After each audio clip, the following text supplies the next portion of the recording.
Turkish Airlines Flight 634 was cleared to land on runway 34.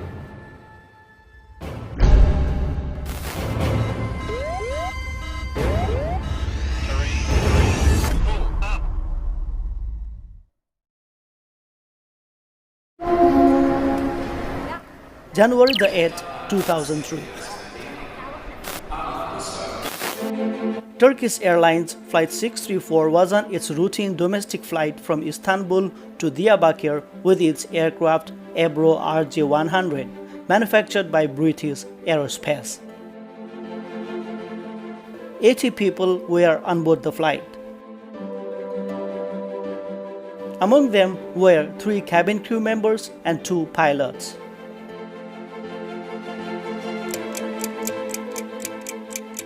Flight 634 departed Istanbul airport for its 2 hours journey to Diyarbakir.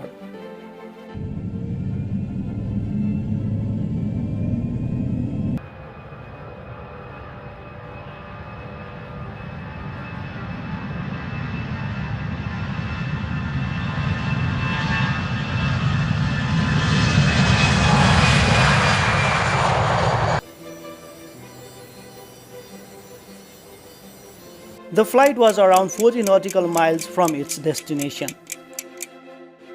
Then the crew contacted to the approach control and got clearance to approach the airport for runway 34 using VHF omnidirectional range. VHF omnidirectional range is a type of short-range radio navigation system which enables aircraft with a receiving unit to determine their position and stay on course.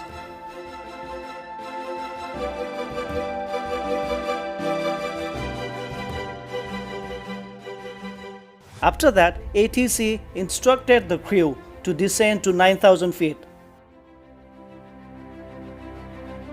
And controller stated the weather as no winds and visibility of 3,500 meters. The airport was not equipped with instrument landing system.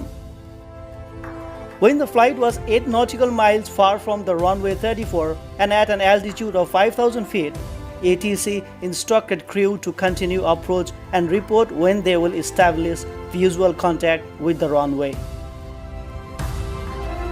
Then the crew acknowledged the information and began preparation for landing.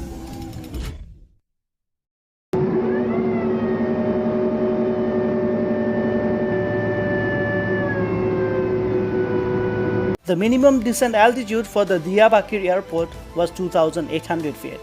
That means if they are at 2,800 feet and the runway is not in their sight, they should go around and try to land again.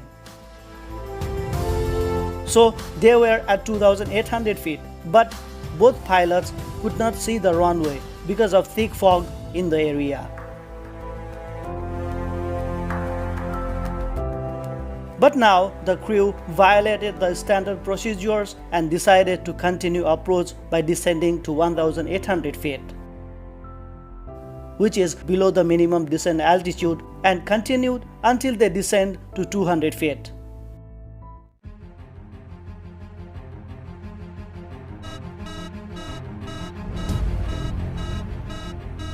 The crew decided to abort landing and initiated a go-around. But they did not have enough height, and the aircraft struck the ground with the undersurface of the fuselage and the landing gear at a speed of around 131 knots. The aircraft disintegrated and caught fire, which killed 70 of 75 people on board. The debris was spread out in an area of about 800 square meters. The investigation was done by Turkish Directorate General Civil Aviation, which was completed after 2 years. According to them, the crew failed to properly respond to the warnings produced by ground proximity warning system and instead tried to land despite insufficient visual reference to the runway, as well as thick fog contributed to the cause of the accident.